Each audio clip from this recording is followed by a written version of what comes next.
بسم اللہ الرحمن الرحیم۔ میں آج کے اس خوبصورت اور پروقار افطار ڈنر میں اور اس کے اہتمام پر جو آرگنائزیشنز اس کی آرگنائزیشن میں اور مینجمنٹ میں آج شریک ہیں، جن میں بالخصوص یوتھ ڈیولپمنٹ فاؤنڈیشن اور ان کے صدر محترم کرامت جمیل صاحب اور ایگزیکٹو ڈائریکٹر YDF کے محترم شاہد رحمت صاحب، اور آج اس خوبصورت ایونٹ میں سکھ کمیونٹی کو ریپرزینٹ کرتے ہوئے گرجیت سنگھ صاحب اور ہندو کمیونٹی کو ریپرزینٹ کرتے ہوئے ایک اسکالر ہمارے محترم سروا بھوما صاحب اور محترم سہیل رضا صاحب، محترم GM ملک صاحب، جواد حامد صاحب، اور اس کے علاوہ علامہ مرتضیٰ علوی صاحب، بغدادی صاحب، اور آج کی اس اسٹیج کی زینت بنے دیگر ریپریزنٹیٹیو آفس بیررز آف منہاج القرآن انٹرنیشنل، اور بالخصوص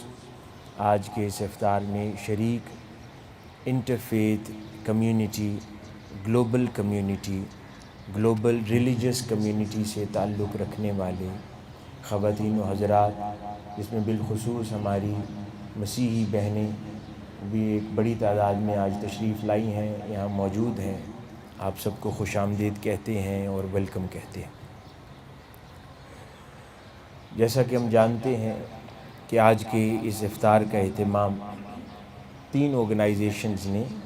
مل کے کیا ہے، جس کے اندر انٹریکٹیو ریسورس سینٹر بھی ہے، منہاج القرآن انٹرنیشنل کی انٹرفیتھ ڈویژن بھی ہے، اور یوتھ ڈیولپمنٹ فاؤنڈیشن بھی ہے، اور اس کے اندر آلموسٹ پاکستان کے معروف تمام مذاہب کی نمائندگی آج موجود ہے۔ اور آج افطار پہ یوں جمع ہونا، وہ انٹرفیتھ ایکٹیویٹی کسی بھی حوالے سے کسی بھی تہوار پر کی جا سکتی ہے، لیکن کسی بھی انٹرفیتھ ایکٹیویٹی کی جو کور پوائنٹ ہوا کرتا ہے وہ کامنالٹی ہوا کرتا ہے۔ کامنالٹی پر مذاہب، مذہبی شخصیات اور اسکالرز اور کمیونٹی ہمیشہ جمع ہوئی ہوتی ہے، اسی سے انٹرفیتھ وجود میں آتا ہے اور ایکٹیویٹیز، پازیٹیو ایکٹیویٹیز جنریٹ ہوتی ہیں۔ تو آج افطار کو دیکھیں، روزے کو دیکھیں، تو اس میں بھی ہمیں ایک بات بآسانی سمجھ آتی ہے کہ چاہے جوڈائزم ہو، کرسچینٹی ہو، ہندوازم ہو یا سکھزم ہو، ان تمام مذاہب میں مختلف انداز کے ساتھ روزے کا تصور موجود ہے۔ روزہ رکھنے، روزے کو افطار کرنے، اوقات کار کا فرق ہو سکتا ہے، نوعیت کا فرق ہو سکتا ہے، ایام کا فرق ہو سکتا ہے، لیکن ان تمام مذاہب میں روزہ، فاسٹنگ کا تصور ہر مذہب میں موجود ہے۔ تو یہ اس سے بات ایک سمجھ آتی ہے کہ کہیں نہ کہیں سب کی ابتدا ایک ہی ہے، کہ جہاں سے یہ تصور پیدا ہوئے اور بعد ازاں جب انسانیت مختلف مذاہب اور کمیونٹیز میں تقسیم ہوگی، مختلف خطوں میں، علاقوں میں آباد ہوئی، مختلف مذاہب کے پیروکار بنے لوگ، تو تھوڑے یا زیادہ فرق آنے لگے، لیکن کئی بنیادی چیزیں ایسی آج بھی سب میں موجود ہیں جن کو ہم کامنالٹی کہتے ہیں۔ جس افطار کے لیے یہاں پر جمع ہوئے ہیں، یہ مسلمانوں کے لیے ماہ سیام ہے، اس کے ایک روزے کی افطاری ہے، لیکن اگر جنرلی روزہ رکھنے کے تصور کو سمجھیں ہم، تو اس کے اندر 2 پیغام ہیں۔ ایک تو بطور عبادت، کیونکہ حکم ہے، کوئی بھی مذہب روزہ رکھنے کے لیے کہتا ہے، اس لیے اس مذہب کا پیروکار روزہ رکھتا ہے، لیکن ہر کام کے پیچھے یقیناً کوئی ریزن بھی ہوتی ہے کہ کوئی ایسا کیوں کرتا ہے، یا وہ کام کرنے کا انسان کو بینیفٹ کیا ہوتا ہے۔ تو ہمارے نزدیک روزہ رکھنے کے 2 مقاصد ہیں۔ انسان جب زندگی گزارتا ہے تو 2 طرح کے کام کرتا ہے۔ ایک ٹائپ آف ورکس اور ایکٹیویٹیز وہ ہے جو جائز ہیں، جو درست ہیں، جو صحیح ہیں، یعنی وہ شخص انسان مرد اور عورت صحیح کام کرتا ہے، اور دوسری نوعیت برا کام کرتا ہے جو اس کے پیدا کرنے والے کو قبول نہیں ہے، جو اسے پسند نہیں کرتا۔ تو عموماً دو طرح کی ایکٹیویٹیز ہوتی ہیں، اچھے کام اور برے کام۔ روزہ اپنے اندر جو خصوصیت رکھتا ہے وہ ہمیں برے کاموں سے تو روکتا ہی ہے کہ جب بالخصوص انسان روزہ رکھ لیتا ہے تو عام زندگی میں اگر انسان زبان سے گالی دیتا ہے، اس کی زبان صاف نہیں ہے، تو روزے میں اور احتیاط کرتا ہے۔ عام زندگی کے اندر اگر انسان کچھ چھوٹی چھوٹی بے احتیاطیاں کرنے سے گریز نہیں کرتا، روزے میں وہ ان چیزوں کی احتیاط بھی کرتا ہے کہ کہیں میرا روزہ نہ جاتا رہے۔ لیکن اس میں ایک اور خاص بات یہ ہے کہ روزہ ان چیزوں سے بھی روک دیتا ہے کہ جو اچھی ہیں، لیکن جب تک روزہ افطار نہیں ہوتا، روزہ کھلتا نہیں ہے، اس وقت تک آپ ان اچھی اور جائز چیزوں سے بھی رکے رہتے ہیں۔ بری چیزوں سے روکا، یہ بات تو سمجھ آتی ہے، اچھی چیزوں سے روک دیا، اس کی کیا مطلب ہے؟ کھانا ہے، خوراک ہے، پانی ہے، وہ سب جائز ہے، انسان کے لیے اچھا ہے، لیکن ایک خاص وقت کے لیے اس سے بھی روکا۔ اس کے دو مقاصد ہوا کرتے ہیں۔ ایک مقصد تو یہ ہے کہ انسان کے اندر ایثار اور سیکریفائز کا جذبہ پیدا کیا جائے، سیکریفائز کا جذبہ پیدا کیا جائے کہ اگر انسان کو اس کی ضرورت کا بھی دینا پڑے، کسی غریب کو، کسی ضرورت مند کو، کسی مفلس کو، کسی کمزور حال کو، تو وہ اس سے بھی گریز نہ کرے، وہ اپنے جائز حصے کا بھی دینے کے لیے آمادہ ہو جائے، اس کے اندر اتنی وسعت پیدا ہو جائے، اس کے اندر اتنی صلاحیت پیدا ہو جائے کہ وہ کسی کا حصہ تو چھیننے کا سوچے ہی نہ، وہ اپنا حصہ بھی خوشی سے دینے کے لیے آمادہ ہو جائے۔ یہ روزہ ٹریننگ کرتا ہے۔ اور دوسری ٹریننگ خاص بات جو اس روزے سے ہمیں سمجھ آتی ہے وہ یہ ہے کہ انسان اپنے اوپر سیلف کنٹرول انہینس کرتا ہے، کیونکہ انسان اس زندگی میں آیا ہے، اس کے اندر ایک جسم ہے جو یہ ہڈیوں کا بنا ہوا ہے، گوشت کا بنا ہوا ہے، اور اس جسم کے اندر بھی کچھ ایک اس کی انٹرنل باڈی ہے جو اس کو دنیا میں اچھے اور برے کاموں کے درمیان ہمیشہ گھماتی رہتی ہے۔ کبھی اس کا دل کرتا ہے اس کو برائی کی طرف لے جاتا ہے، کبھی دل کرتا ہے اچھائی کی طرف لے جاتا ہے، کبھی یہی اس کا باطن اس سے غلط کام کرواتا ہے، کبھی اس کو اچھے کام کرواتا ہے، کبھی برے کاموں پہ شرمندہ کرتا ہے اس کو، کبھی اس کو برے کاموں کی طرف اکساتا ہے۔ تو انسان کو ان دو جذبات اور کیفیات کے درمیان ہمیشہ سینٹیمنٹس کے درمیان گھماتا رہتا ہے۔ تو روزہ، اور یہ سب کیوں ہوتا ہے؟ سیلف کنٹرول کے نہ ہونے کی وجہ سے، کیونکہ جیسے ہی دل میں کوئی برا جذبہ پیدا ہوا، کوئی برا خیال آیا، ہم کر گزرے، ہمیں ضرورت محسوس ہوئی کہ مجھے پیسے زیادہ چاہیے، ہم نے کسی کی جیب کاٹ لی، ہم نے چوری کر لی، ہم نے رشوت لے لی، ہم نے کوئی اور غلط کام کر کے فوری اپنی ضرورت پوری کر لی، کیونکہ ہمیں ضرورت محسوس ہوئی۔